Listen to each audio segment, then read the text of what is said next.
नमस्कार, आधा दिन पूरी खबर में आपका स्वागत है। मैं हूं आपके साथ मधुमिता पाल और मैं हूं आपके साथ सचिन पाटिल। चलिए बुलेटिन की शुरुआत करेंगे जबलपुर से मिल रही बड़ी खबर से, जहां प्रसाद में मिली मिठाई खाने से 19 लोग बीमार हो गए। इसमें 6 बच्चे और 11 महिलाएं फूड पॉइजनिंग की शिकार हो गई। जिला अस्पताल में कराया गया भर्ती। एक की हालत गंभीर होने पर नागपुर रेफर किया गया है। परिजनों ने भेड़ाघाट थाने में मामले की शिकायत की है। देखिए जबलपुर से ये खबर आपको बता रहे हैं, जहां प्रसाद में मिली मिठाई फूड पॉइजनिंग की वजह बन गई। इसे खाकर 19 लोग बीमार हो गए। 6 बच्चे और 11 महिलाएं फूड पॉइजनिंग का शिकार हो गई। जिला अस्पताल में उन्हें भर्ती कराया गया है और एक की हालत गंभीर बताए जाने पर उन्हें नागपुर रेफर किया गया है। परिजनों ने भेड़ाघाट थाने में इसकी शिकायत की। प्रसाद में मिली मिठाई खाने से 19 लोग बीमार हो गए हैं। इसमें 6 बच्चे और 11 महिलाएं शामिल हैं। उन्हें फूड पॉइजनिंग हो गई और जिला अस्पताल में इलाज के लिए भर्ती कराया गया है। एक की हालत गंभीर होने पर नागपुर रेफर किया गया है। परिजनों ने भेड़ाघाट थाने में शिकायत की है। जबलपुर से यह खबर आपको बता रहे हैं, जहां प्रसाद में मिली मिठाई खाने से लोग बीमार हो गए, फूड पॉइजनिंग का शिकार हो गए।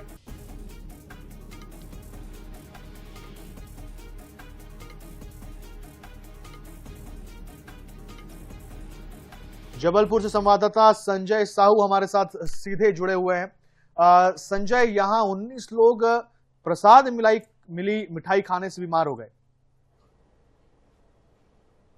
जी बिल्कुल, बात करें जबलपुर संस्कारदानी की तो यहाँ पर जो तेवर का त्रिपुर सुंदरी मंदिर है, वहाँ पर एक परिवार जो है वो मिठाई लेके जाता है, प्रसाद चढ़ाता है और प्रसाद खाने के बाद लगभग 19 लोग जो हैं वो बीमार हो जाते हैं। और कह सकते हैं कि ये मिठाई जो है वो बीकानेर जो कि भेड़ाघाट चौराहा स्थित बीकानेर मिष्ठान भंडार है, वहाँ से ली गई थी और उनके खिलाफ पुलिस में एक शिकायत भी दर्ज की गई। हालांकि इस ये मामला सामने आने के बाद प्रशासन जो है मौके पर पहुंचा और देख सकते हैं कि मेरे पीछे जो है ये कारखाना है जो कि यहाँ पर मिठाई बनती तो प्रशासनिक अधिकारी जो हैं वो हमारे साथ मौजूद हैं, जो यहाँ पर जांच करने के लिए आए। खासतौर से एसडीएम साहब हमारे साथ हैं। सर, किस प्रकार से शिकायत मिली, तो क्या जांच की? अभी पुलिस के माध्यम से हमको एक जानकारी मिली है कि बीकानेर स्वीट्स जो है, जो भेड़ाघाट चौराहे पर है, वहाँ से कुछ पिछले बुधवार को मिठाई ली गई थी। एक सुहागलें थी, एक गोडा गांव के कोई परिवार है, पटेल परिवार, उनका जो है त्रिपुर सुंदरी मंदिर में उन्होंने कार्यक्रम किया था। और कल उनमें से 14-15 लोगों की तबीयत खराब हुई है। उसमें से कुछ लोग एडमिट हैं और एक सीरियस है जिनको नागपुर रेफर किया गया है, ऐसी जानकारी अभी बताई गई है। तो अब इसमें फूड एंड सेफ्टी की टीम को हमने बुलाया है, वो इसकी जांच कर रहे हैं। आप भी मौके पर आए हुए हैं? मैं तो हुई मौके पे। तो हमारी फूड एंड सेफ्टी की टीम है जो कि इसके सैंपल लेके जांच कर रहे हैं कि इसी में कुछ गड़बड़ी है, इसमें क्या कमी है वो देख रहे हैं, या किसी और कारण से हुई है, वो जांच के बाद हम बता पाएंगे। यहाँ आपने कारखाने का भी निरीक्षण किया है, क्या देखा कारखाने में? संजय, आपको यहाँ पर एक मिनट रोकना चाहेंगे। यहाँ पर उन्होंने पिछले बुधवार का जिक्र किया है मिठाई खरीदने के लिए। नहीं आ रहा है कि इसी बुधवार की बात है कि पिछले बुधवार की? आपने पिछला बुधवार बोला है, इसी बुधवार की बात? भाई आज तो शनिवार है, तो आज के पहले जो बुधवार था वो पिछले ही कहलाएगा। पिछले बुधवार की बात। जी, तो बुधवार की बात है। हालांकि जो बीकानेर मिष्ठान भंडार के संचालक जो हैं, क्या नाम आपका? मेरा नाम सतपाल सिंह। लेकिन बुधवार को मिठाई ली गई और उसे आज चढ़ा करके प्रसाद में बांटना, ये कहाँ की बात है संजय? ने बताया वही है, जो मिठाई लेके गए थे उसमें 14 डिब्बे यूज हुए हैं और 2 डिब्बे वापस भी आए हैं जो मेरे पास रखे हैं। वो सैंपल का विषय है, जांच का विषय है। सैंपल जाएगा, उसके बाद ही बता पाएंगे कि अगर मिठाई में है तो हम दोषी पाएंगे। इसमें कोई बड़ी बात नहीं है, और अगर नहीं है तो कोई दिक्कत ही नहीं है। तो देख सकते हैं कि जो संचालक, उसमें 5 साल की बच्ची ने भी खाया है और उस बच्ची 5 साल की बच्ची ने भी खाया है, उसको कुछ नहीं हुआ, लेकिन 19 लोगों को फूड पॉइजनिंग हुई है। हालांकि जो थाना प्रभारी हैं चौरे जी, वो भी हमारे साथ हैं यहाँ पर, वो नजर आ रहे हैं। हम उनसे भी चर्चा करें, हालांकि वो फोन पर बात कर रहे हैं। लेकिन कह सकते हैं कि बड़ा मामला जो है, चूंकि एक मिठाई खाने के पश्चात जब फूड पॉइजनिंग होती है तो वहाँ पर 19 लोग जो हैं वो बीमार होते हैं, जिसमें 6 बच्चे शामिल रहते हैं। हालांकि एक की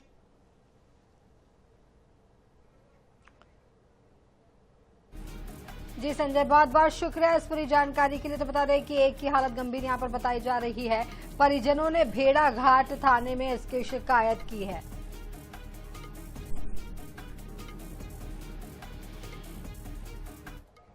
प्रधानमंत्री नरेंद्र मोदी असम के चाबुआ एयरफील्ड पहुंचे। इसके बाद वो वायुसेना के C-130 एयरक्राफ्ट से डिब्रूगढ़ के मोरन बाईपास पर इमरजेंसी लैंडिंग फैसिलिटी के लिए रवाना हुए।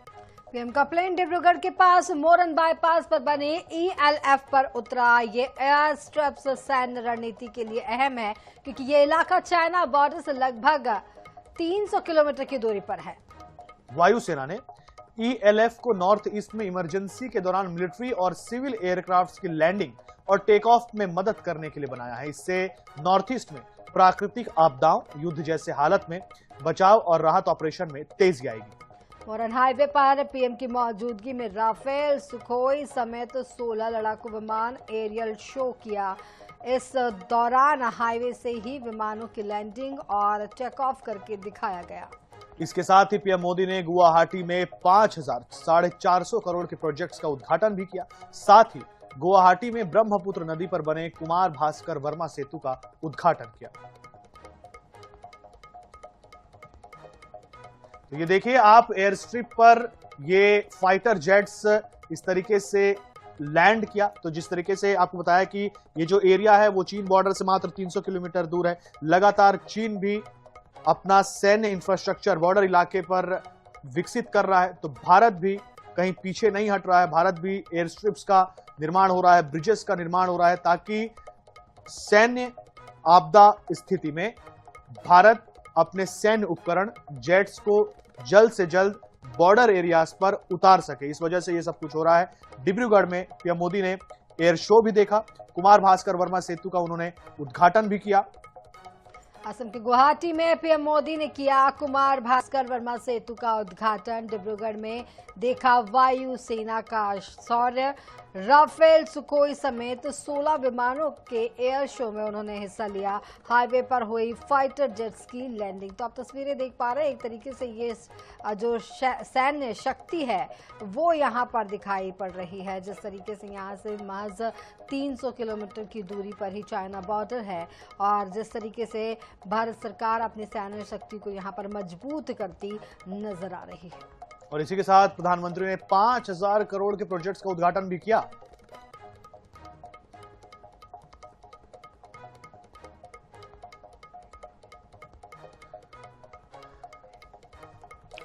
इस वक्त बड़ी खबर निकल कर आ रही है जबलपुर से। श्री पंच अग्नि अखाड़ा के महामंडलेश्वर गायब हो गए हैं। जबलपुर में चल रही धार्मिक कथा के दौरान लापता उत्तम स्वामी। उत्तम स्वामी महाराज अचानक मंच से लापता हो गए। महाराज पर यौन शोषण के गंभीर आरोप लगे हैं। आयोजकों ने मीडिया से अब दूरी बना ली। प्रशासन की ओर से अभी तक कोई पुष्टि नहीं की गई। तो आपको बता दें इस वक्त बड़ी खबर निकल कर आ रही है जबलपुर से। बड़ी खबर है, चल रही धार्मिक कथा के दौरान वो लापता हुए उत्तम स्वामी महाराज अचानक मंच से लापता हो गए। यौन शोषण पर के मामले में उनके ऊपर आरोप लग रहे थे।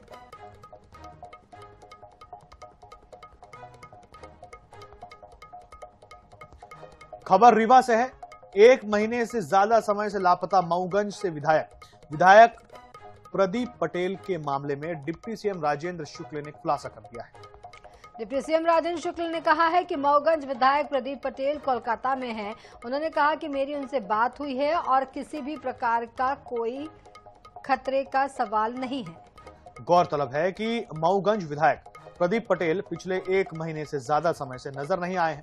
उन्होंने मूसा गैंग से खतरा बताया था। उनके बाद से और इसी बात से उनके लापता होना एक मुद्दा बन चुका है। अटकलें लगाई जा रही थी कि वो भोपाल में।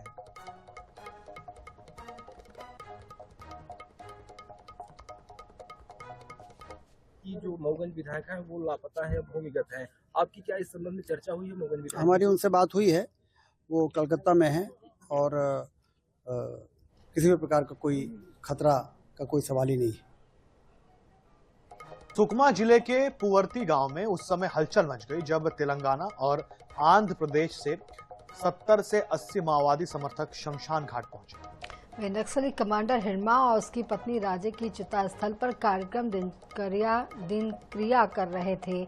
ग्रामीणों ने इस गतिविधि पर आपत्ति जताते हुए इसकी सूचना पुलिस को दी। पुलिस मौके पर पहुंचकर सभी जो 70-80 लोग थे उन्हें पूछताछ की हिरासत में ले लिया। उन्हें पुवर्ती से सुकमा लाया गया है। देर रात तक पूछताछ के बाद पुलिस ने सभी लोगों को रिहा कर दिया। ग्रामीणों ने बाहरी लोगों के इस तरह आने पर नाराजगी जताई। उनका कहना था कि आप लोग दोबारा यहाँ मत आना, हम जो करना है हम खुद कर लेंगे, आपकी जरूरत नहीं, यहाँ का माहौल खराब करने की कोशिश मत कीजिए।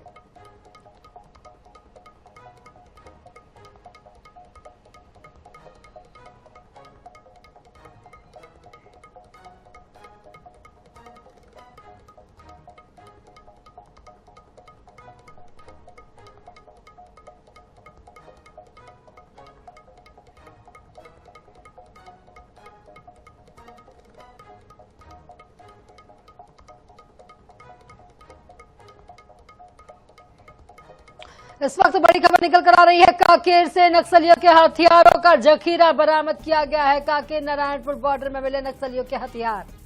बीना गुंडा जंगलों में हथियारों का जखीरा छुपाया गया था। डीआरजी और बीएसएफ की संयुक्त कार्रवाई।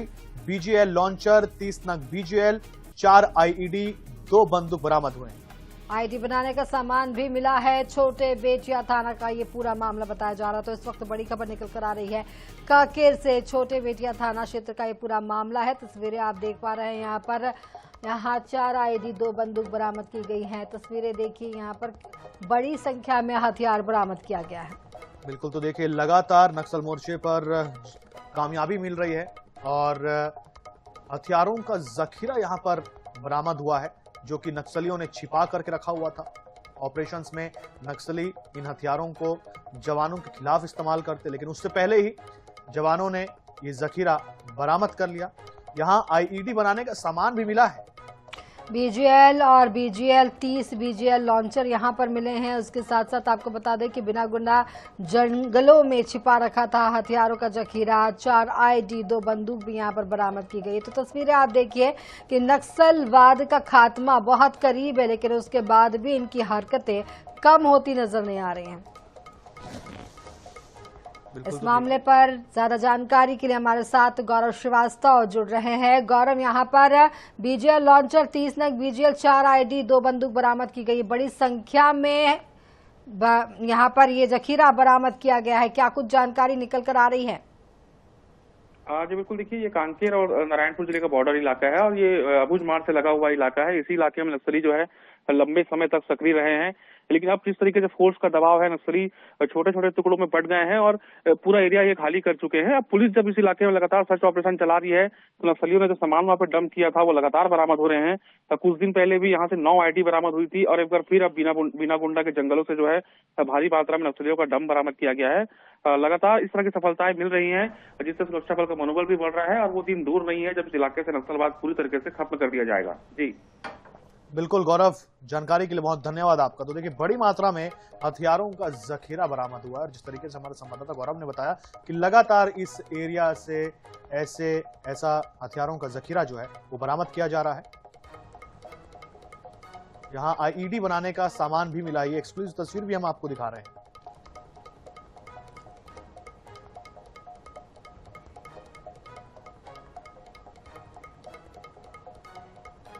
सुसनेर अधिवक्ता संघ ने एसडीएम सर्वेश यादव के खिलाफ सर्वसम्मति से बहिष्कार प्रस्ताव पारित किया। साथ ही उनकी अदालत में लंबित किसी भी प्रकरण में पैरवी नहीं करने का निर्णय लिया है। इस निर्णय के बाद अधिवक्ता हड़ताल पर चले गए हैं, जिससे न्यायालयीन कार्य प्रभावित हो रहा है। अधिवक्ता संघ का कहना है कि यह कदम सम्मानजनक कार्य वातावरण के उद्देश्य से उठाया गया है। संघ पदाधिकारियों ने आरोप लगाया कि एसडीएम का व्यवहार लंबे समय से वकीलों के प्रति अनुचित रहा है। कई अवसरों पर विवाद की स्थिति बनी। अधिवक्ताओं का कहना है कि बार बार ध्यान आकर्षित करने के बावजूद संतोषजनक समाधान नहीं निकल पाया, जिसके चलते सामूहिक बहिष्कार का निर्णय लेना पड़ा।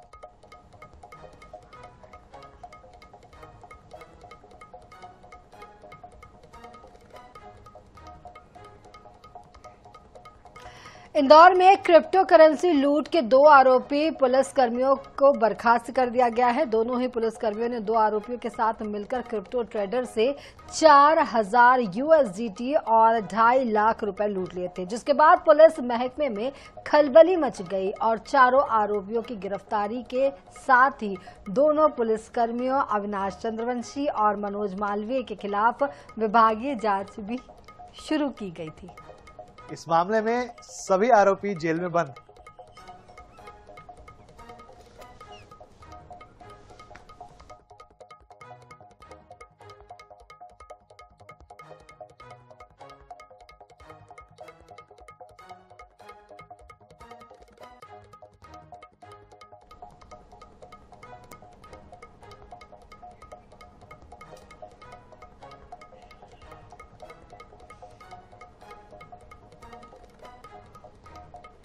तो आधा दिन पूरी खबर में फिलहाल इतना ही। लेकिन NH 24/7 पर लगातार जारी है खबरों का सिलसिला। आप देखते रहे NH 24/7। हमें दीजिए इजाजत।